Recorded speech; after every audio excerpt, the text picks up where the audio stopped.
My name's Tinker Hatfield, and I have been a shoe designer at Nike and a corporate architect, and now I'm vice president of design and special projects.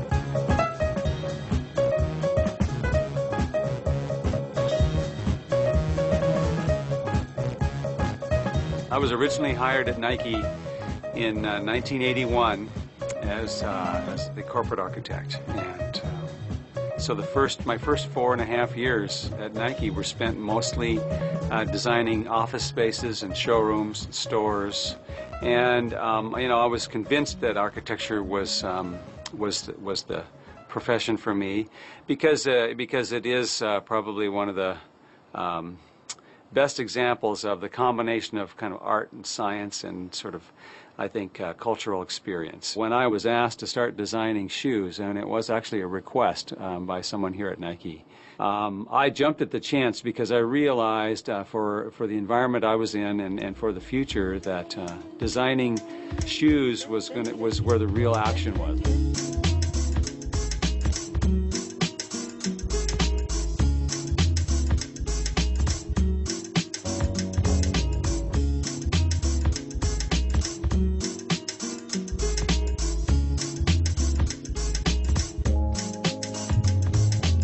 The very first more high-profile project, and as it turns out, a very controversial one, was really the Air Max, the original Air Max with a visible air window, and along with it, some other shoes that were presented as a package.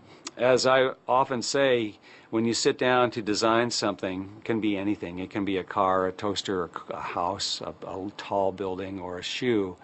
What you draw or what you design is really a culmination of everything that you've seen and done in your life previous to that point.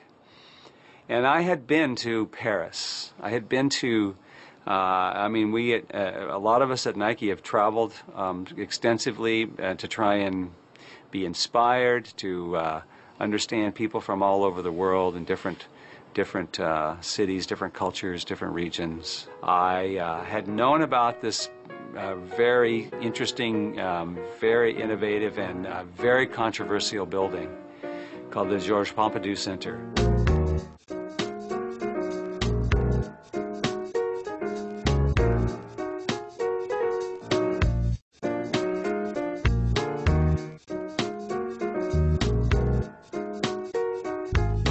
It was one of my must-sees when I was in Paris. I had to go, and coming into the plaza, surrounding the center, and then just to see the stark contrast between the traditional French style of mansard roofs and small windows and sort of row housing, if you will, and then to see this large, almost machine-like building sort of spilling its guts out into the world. In other words, you could just see everything. You could see the escalators and the heating and air conditioning. You could see the levels of the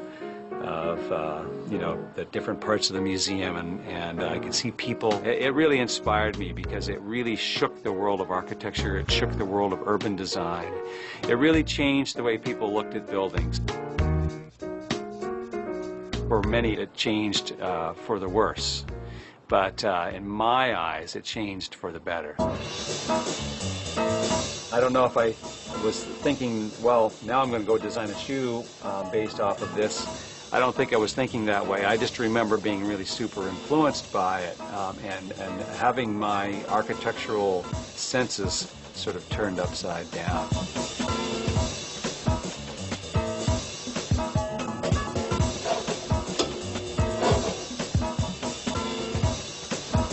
We had technically tried to increase the size of our airbag cushioning.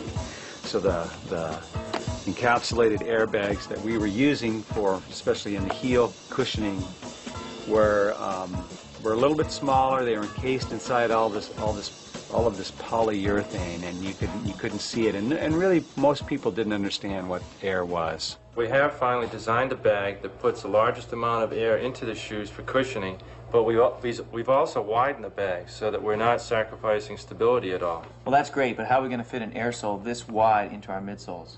Yeah, but why not just show it? You know, it's not a bad idea to let people actually see what an airbag looks like. As a matter of fact, I've got a drawing here that actually shows what a shoe could look like with a visible window in the heel. I'm fully convinced that had I not seen the building, I might not have suggested that we actually expose this airbag and make it visual, and actually let people see inside the shoe.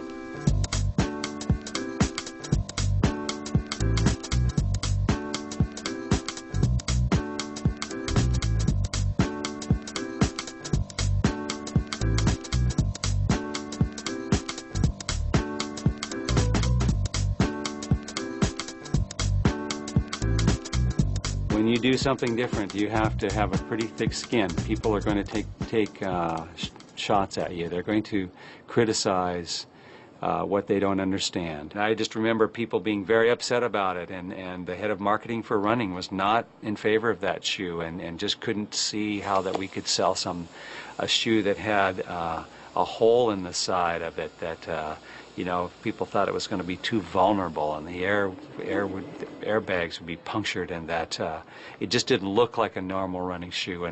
And even the color of the shoe, which had this bright red sort of rand or the stripe all the way around the bottom, just above the midsole. If you go back to the Pompidou Center, not only did Piano and his team expose all of the inside of the structure and the mechanical systems, but he painted everything in bright colors because he wanted those things to be visible from a distance, and that to be striking, and to maybe shake people up even a little bit more. And I think that's what happened with the Air Max too. I really wanted to just push it as far as I could possibly push it without being fired.